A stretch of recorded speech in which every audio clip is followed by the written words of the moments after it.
Obviously great to see everybody again. I love this time of year, getting back on the practice field with our guys. Unique, obviously, last year, we missed that opportunity in spring ball, and the summer was so different. So, be able to stack and have a spring ball, have summer, back the way that it was, and then now going into fall camp, with a lot of guys back from last year, is really exciting. But, first thing I kind of want to say, make sure we understand that, our thoughts and prayers, are to the Bowden family.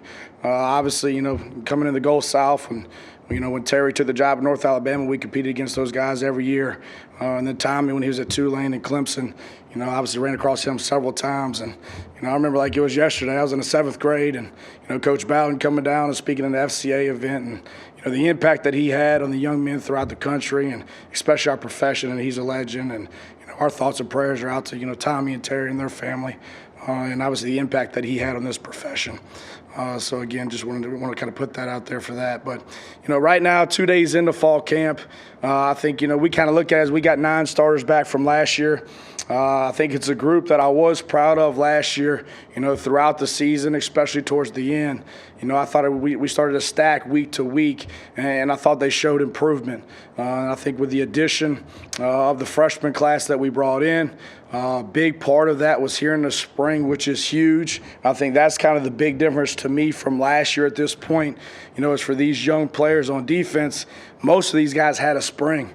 And I think that's big. It's one thing installing on a Zoom, which we kind of talked about last year, and slowing that down. That's great from a mental standpoint, but most of these kids now are kinesthetic learners, and they got to be able to go out and do it.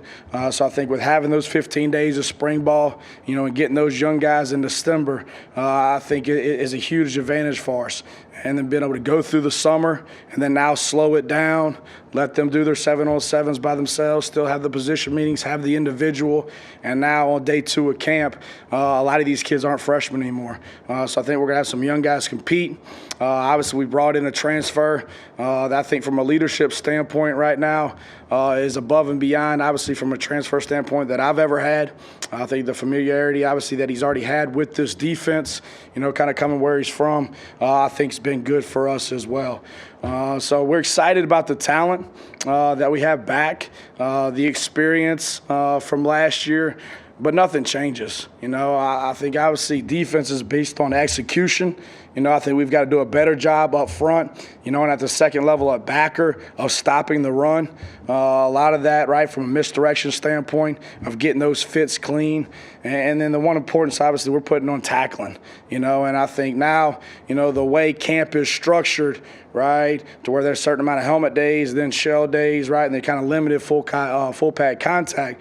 We got to do a great job when we're just in shorts of working the approach phase of the tackle and really defining this and putting these kids in those situations. Because, when you look back at last year, and you didn't play well, whether it's giving up yards, giving up points, it always comes back to 2 things. It's from a communication standpoint, all 11 guys are on the same page, so we make a mental error. So nothing that they did, everything that we didn't do, right? So, again, giving up explosive plays, which we had too many, way too many last year. And then the next one's a missed tackle. So obviously the scheme was designed to stop it. You put the kid in a situation, right, and we didn't finish the play. So, those are the 2 things, obviously, that we're really working on this fall camp. We've got plenty enough talent. I think this will be the most depth, that we've had. We got to continue to develop that. But that daily focus and that mindset of proper preparation prevents poor performance. And, I'm going to get out what I put in. And I think that's the biggest thing right now, because coming off of last year, the kids did a great job. I thought they got better, but it's over. We got to move on. We got enough talent, but we got to put the work in. That's one thing about this place to me and Coach Saban. You look at all those great teams, right? Yes, they've got talent, but that ingredient every year is hard work. We're going to outwork everybody else. And whether that's from the player standpoint or the preparation aspect of studying the playbook, watching the tape, right? Practicing my butt off, staying after, right, to work on a certain technique, right? So, again, I think, it's no different this year than it's been any year, right? Yeah, you got talent on your roster. We got to develop the roster, right? We got to do a great job from a preparation standpoint, right, so we know what to do. Where do I line up? What's my run responsibility? What's my pass responsibility? What's my primary key? What's my secondary key, right? Eliminate the middle errors. We got to eliminate some of the pre-snap penalties, all right, that are putting guys ahead of the sticks. I think that's been one emphasis for us in the spring. Obviously, and it's going to be in fall camp is third down. And I think the big piece on that is you got to play well on first or second down. So again, we got to get them in obvious passing situations to where we know what they're going to do, so we could dictate a protection, or we could take away, a dominant receiver based on a coverage because you put them in that situation. When you're living in the 3rd and 3, 3rd and 4, 3rd and 5 life, everything's open, and I think it's tough to defend.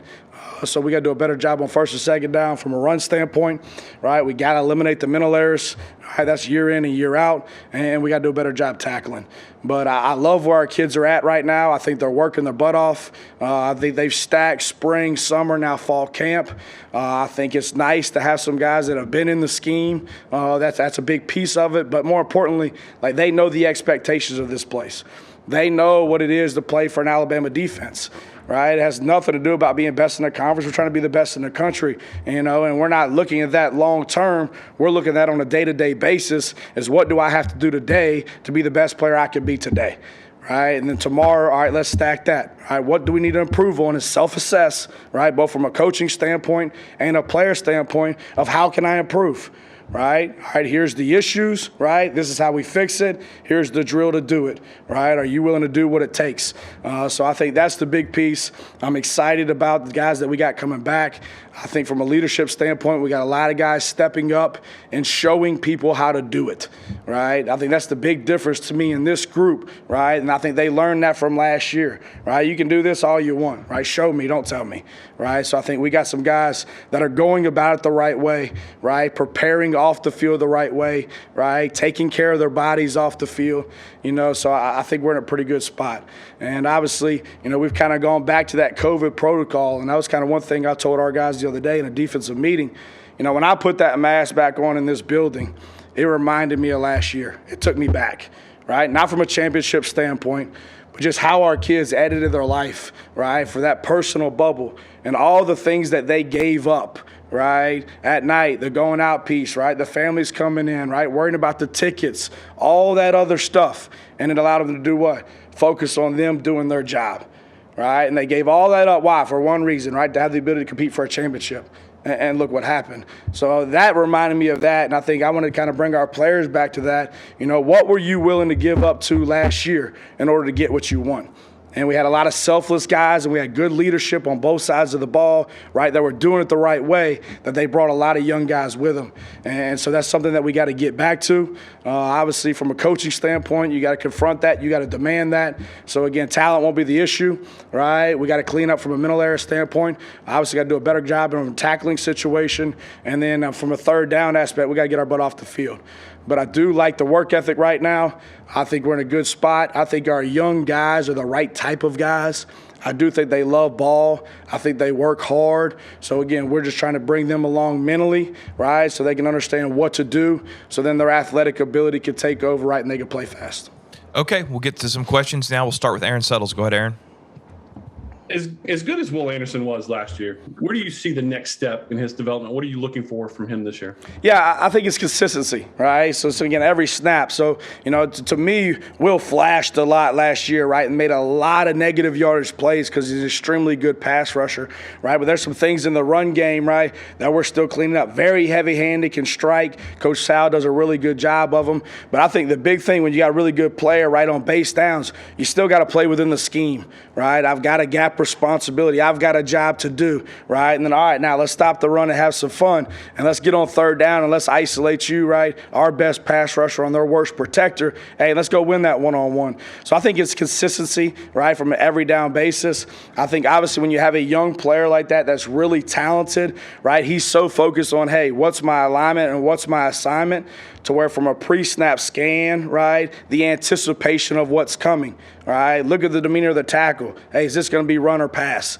Right, hey, here's the backfield set, right? It's going to be a run. What run are you getting? Who's blocking me? How am I going to defeat the block, right? The stimulus and the response. All right, now here's the demeanor. It's pass. All right, man, let's tee this thing up. He can't block you. right? Here's my number one move. Here's my counter, right? Go win. So I think the big piece of it, consistency, and then the anticipation piece, right, from a film study aspect, because now I know where to line up. I know what to do. So now let's teach offense, right? What are they doing? What's their demeanor, right? What's the backfield set? What am I going to get to allow himself to be able to make some more plays? Okay, we'll go to Cecil Hurt. Cecil, go ahead. Coach, welcome back. And I kind of have to ask, what have you seen in the spring and in the two practices, obviously, from Kool-Aid, McKinstry? Yeah, I mean, obviously, I think Kool-Aid is a very talented kid, and I think we kind of talked about this last year. Coach does a really good job from an evaluation piece, right, and determining the critical factors to be successful to play corner. So he's got the length that we want, right? He's got the short area quickness. He can run. He's got top-end speed. Obviously, he's played offense, returns punch, so he's got the ball skills, right? The one thing that I was most impressed about, right, and from Kool-Aid in the spring was the ability to come up and put his face on you. So again, a lot of times those type of kids, especially that position, sometimes are hesitant, right, to come put their face on you. And based on the coverage principle that we're playing, a lot of those times, those guys, those corners are in the fit. We're using them, right? We're spilling the ball out to them, or we're going to blitz them. So I thought in the spring, yeah, he's athletic enough. We knew that, right? He is who we thought he was, right? But I thought he was more physical. I think with any freshman, right, that's very talented, and Kool-Aid's no exception, it's still the same thing of the consistency, right, of being able to do my job. Right, and then now, hey, they're on scholarship too, and we go against some good receivers every day. And I do get beat. How am I going to respond, right, and be able to play that next play? So I think that maturing process, which obviously Coach Saban does an unbelievable job coaching those guys, and Coach Fly as well with them. I think that's a growing process. But he does process very well. He understands the game, right? So again, that's a big piece. So he's got the ability. He has the ability to process, right, and he'll put his face on you. So if we can get that consistent, right, he's going to be a really good player. Go to Mike Rodak. Yeah, Pete, Nick Saban's talked a little bit about how the standards really on defense have changed statistically, where maybe 10, 15 years ago, it would have been one number that's considered good defense. Now it's a different set of numbers that are considered good defense. Just what does it mean to you when he backs up the performance of the defense like that? And how fair is it to judge today's defenses based on the standards of a decade ago? Well, I think to me, you got into coaching, or I got into coaching. Like our first goal on a defensive goal sheet is still a defensive goal sheet. The number one thing is to win the game. Right? So depending upon who you're playing and what style of offense they have, based on what style of offense you have, sometimes you got to do different things in order just to win the game. That's the number one thing, right? What do we have to do to win the game? All right, now, the next most important thing to me from a defensive standpoint is to not allow points. Right? If we score more points than them, right, we're going to win the what? Game. That goes back to the number one piece. So the point piece of this, right, hasn't changed to me. Right? If you go back and look over the last 5 years, in order to be number one in the country, right, which is the standard here at Alabama, and this is why I took the job, right, it's going to be holding people to 13 points or less. And that's still our goal. I don't care if they're throwing it 70 times or they're running it 70 times. It doesn't matter. We got to find a way, right, to keep them out of the end zone. Right? And there's multiple different ways to do that, right, based on tempo offenses throwing the ball. All right? A lot of times make them drive the field, and then now once they get low red, let's tighten this thing up, right? They don't have much space and play well in the red zone, right? Playing well on third down. But that's not going to change. From a point aspect on that, that's not going to change. To me, we've got to do a better job of, right, and the easiest way to do that is to take the football what? Away, right? So, again, we only created 22 turnovers last year. When we got the ball back to our offense, every time we got a turnover, it was 4.7 points. Meaning every time we picked the ball, every time we scooped up a fumble, right, it averaged out to our offense scoring at least 4.7 points. So for us, every turnover is 5 points. Right? So when they're down there in that red area or that plus alum, we've kept them from scoring. That's 7, and we're going to score 5. It's a 12-point difference in the game. Right? So that emphasis, and this is something Coach puts an emphasis on every day. This is how we start practice. right, from a turnover taker standpoint. But in today's game, you got to be able to create turnovers, and you got to take them away. They're not going to give them to you, right? So I think that's one thing that we've got to do a better job of that's going to help all the categories from a defensive standpoint. But the game's the same, right? They're going to have to find a way to run the football. We got to stop the run, right? We got to be on the same page, right? Our goal hasn't changed, right? From a pass attempt standpoint, it's same as. So, yeah, offensive changed a little bit, right? But defensively, our goals and our philosophy haven't, right? So, again, that's not going to change. That's who we are. That's this place. That's how they've been. That's the expectation. That's how it should be. Okay, we got time for one, maybe two. We'll start with Dennis Dodd. Dennis, go ahead. Okay. I'm fine. Hey, Pete. I know this isn't your base defense, but it's kind of dovetailing off Mike's question. What are the advantages of the 4-2-5 when you can put 7 or 8 guys back there and defend the pass against the spread? Well, yeah, I mean, obviously, nickel defense, which, if you look at us from a base down structure, the people that we play, we're in that 90% of the time on a base down. So, outside looking in, you're going to break us down as a 4-2-5, right? And if they put big people in the game, then we're going to put big people in the game. And that's when we'll go 3-4, right? So about 80% of base downs, we're in a 4-2-5 structure. The difference for us is, that fourth D lineman is an outside backer. So it gives you the flexibility to drop him in coverage or bring him, right? So, again, that's a 3-3 mindset, right? But that outside backer for us is used to being at the end of the line. So, obviously, it's the coverage concepts. 2-by-2 principles are pretty easy, but when they get to 3-by-1, right, where they're putting guys, right? Used to be, hey, the Y is going to be at 3, right? So now you can play your games on 1 and 2. You can still double the backside X because that's going to be the isolation. That's their guy. Well, now they're putting speed at 3, their fastest guy to the trip side, and they're putting their best guy at X. Right, so then now it's that dilemma for the backside safety. Hey, do I want to take it to 3, right? Because we got a backer on him and you're a nickel, right? That's the money backer. And now I'm going to leave the backside X isolated. Or now, hey, I'm going to double the backside X and have speed there. So, we run multiple different personnel groupings, whether it's 3-4, right, from a 4-2 structure, right, or a dime structure where we got 6 DBs in. But the biggest thing on that is the coverage change-ups, right, based on what they do.